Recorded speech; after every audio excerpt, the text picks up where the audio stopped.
Alice in Wonderland, Chapter 2, The Pool of Tears. Curiouser and curiouser, cried Alice. She was so much surprised that for the moment she quite forgot how to speak good English. Now I'm opening out like the largest telescope that ever was. A goodbye, feet.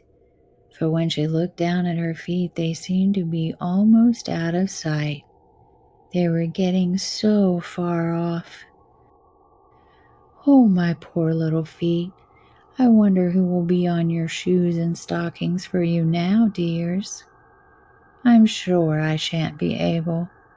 I shall be a great deal too far off to trouble myself about you. You must manage the best way you can. But I must be kind to them, thought Alice, or perhaps they won't walk the way I want to go. Let me see. I'll give them a new pair of boots every Christmas. And she went on planning to herself how she would manage it. They must go by the carrier, she thought, and how funny it'll seem sending presents to one's own feet, and how odd the directions will look. Alice's right foot, Esquire, hearthrug near the fender, with Alice's love. Oh dear, what nonsense I'm talking. Just then her head struck against the roof of the hall. In fact, she was now more than 9 feet high, and she at once took up the little golden key and hurried off to the garden door. Poor Alice. It was as much as she could do, lying down on one side, to look through into the garden with one eye. But to get through was more hopeless than ever. She sat down and began to cry again. You ought to be ashamed of yourself, said Alice. A great girl like you, she might well say this, to go on crying in this way. Stop this moment, I tell you. But she went on all the same, shedding gallons of tears until there was a large pool all around her, about 4 inches deep and reaching half down the hall. After a time, she heard a little pattering of feet in the distance, and she hastily dried her eyes to see what was coming. It was the White Rabbit returning, splendidly dressed, with a pair of white kid gloves in one hand and a large fan in the other. He came trotting along in a great hurry, muttering to himself as he came, Oh, the Duchess, oh, won't she be savage if I've kept her waiting? Alice felt so desperate that she was ready to ask help of anyone. So when the rabbit came near her, she began in a low, timid voice, If you please, sir. The rabbit, startled violently, dropped the white kid gloves and the fan and scurried away into the darkness as hard as he could go. Alice took up the fan and gloves, and as the hall was very hot, she kept fanning herself all the time she went on talking. Dear, dear, how queer everything is today. And yesterday things went on just as usual. I wonder if I've been changed in the night. Let me think. Was I the same when I got up this morning? I almost think I can remember feeling a little different. But if I'm not the same, the next question is, who in the world am I? Ah, that's the great puzzle. And she began thinking over all the children she knew that were of the same age as herself, to see if she could have changed for any of them. I'm sure I'm not Ada, she said, for her hair goes in such long ringlets, and mine doesn't go in ringlets at all. And I'm sure I can't be Mabel, for I know all sorts of things, and she, oh, She knows such a very little. Besides, she's a she, and I'm I. And oh dear, how puzzling it all is. I'll try if I know all the things I used to know. Let me see. 4 times 5 is 12, and 4 times 6 is 13, and 4 times 7 is, oh dear, I shall never get to 20 at that rate. However, the multiplication table doesn't signify. Let's try geography. London is the capital of Paris. Paris is the capital of Rome, and Rome. No, that's all wrong, I'm certain. I must have been changed for Mabel. I'll try and say, how doth the little. And she crossed her hands on her lap as if she were saying lessons, and began to repeat it. But her voice sounded hoarse and strange, and the words did not come the same as they used to. How doth the little crocodile improve his shining tail and pour the waters of the Nile on every golden scale? How cheerfully he seems to grin, how neatly spread his claws, and welcome little fishes in with gently smiling jaws. I'm sure those are not the right words, said poor Alice, and her eyes filled with tears again as she went on. I must be Mabel after all, and I shall have to go and live in that poky little house and have next to no toys to play with, and oh, ever so many lessons to learn. No, I've made up my mind about it. If I'm Mabel, I'll stay down here. It'll be no use their putting their heads down and saying, "Come up again, dear." I shall only look up and say, "Who am I then?" Tell me that first, and then, if I like being that person, I'll come up. If not, I'll stay down here until I'm somebody else. But oh dear, cried Alice, with a sudden burst of tears, I do wish they would put their heads down. I'm so very tired of being all alone here. As she said this, she looked down at her hands and was surprised to see that she had put on one of the rabbit's little white gloves while she was talking.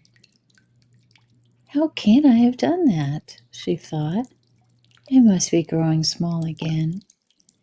She got up and went to the table to measure herself by it, and found that, as nearly as she could guess, she was now about 2 foot high, and was going on shrinking rapidly. She soon found out that the cause of this was the fan she was holding, and she dropped it hastily, just in time to avoid shrinking away altogether. That was a narrow escape, said Alice, a good deal frightened at the sudden change, but very glad to find herself still in existence. And now for the garden. And she ran with all speed back to the little door, but alas, the little door was shut again, and the little gold key was lying on the glass table as before. And things are worse than ever, thought the poor child, for I never was so small as this before, never, and I declare it's too bad, that it is. As she said these words, her foot slipped, and in another moment, splash, she was up to her chin in salt water. Her first idea was that she had somehow fallen into the sea, and in that case, I can go back by railway, she said to herself. Alice had been to the seaside once in her life, and had come to the general conclusion that whenever you go on the English coast, you find a number of bathing machines in the sea, some children digging in the sand with wooden spades, then a row of lodging houses, and behind them a railway station. However, she soon made out that she was in a pool of tears, which she had wept when she was 9 feet high. I wish I hadn't cried so much, said Alice, as she swam about, trying to find her way out. I shall be punished for it now, I suppose, by being drowned in my own tears. That will be a queer thing, to be sure. However, everything is queer today. Just then she heard something splashing about in the pool a little way off, and she swam nearer to make out what it was. At first she thought it must be a walrus or a hippopotamus, but then she remembered how small she was now, and she soon made out that it was only a mouse that had slipped in like herself. Would it be of any use now, thought Alice, to speak to this mouse? Everything is so out of the way down here that I should think very likely it can talk. At any rate, there's no harm in trying. So she began, "Oh, mouse, do you know the way out of this pool? I am very tired of swimming about here. Oh, mouse." Alice thought this must be the right way of speaking to a mouse. She had never done such a thing before, but she embraced having seen in her brother's Latin grammar a mouse of a mouse to a mouse, oh mouse. The mouse looked at her rather inquisitively and seemed to her to wink with one of its little eyes, but it said nothing. Perhaps it doesn't understand English, Alice thought. I dare say it's a French mouse. Come over with William the Conqueror. For with all her knowledge of history, Alice had no very clear notion how long ago anything had happened. So she began again in French. She asked in French, "Where is my cat?"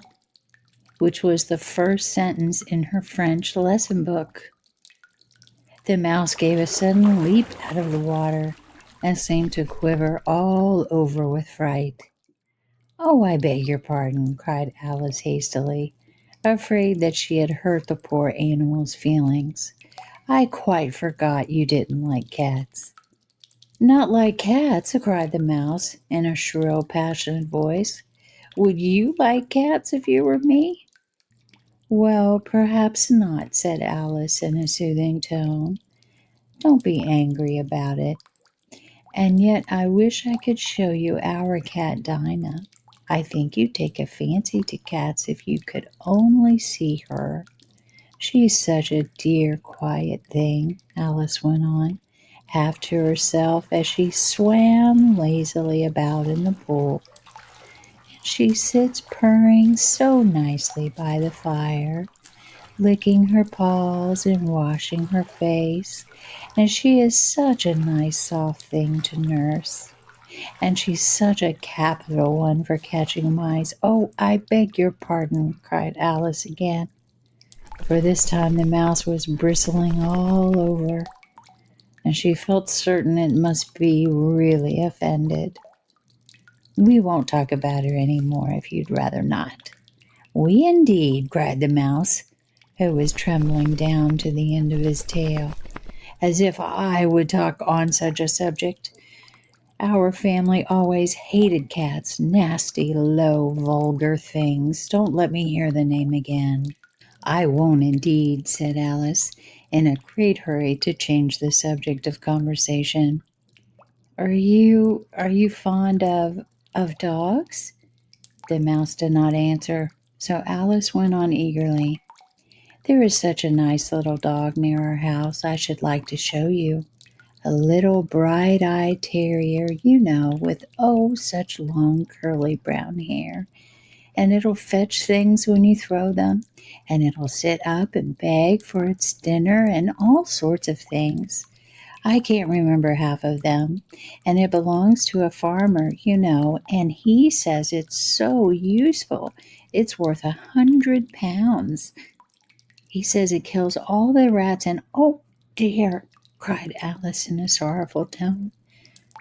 "I'm afraid I've offended it again," for the mouse was swimming away from her as hard as it could go, and making quite a commotion in the pool as it went. So she called out softly after it, Mouse dear, do come back again, and we won't talk about cats or dogs either if you don't like them."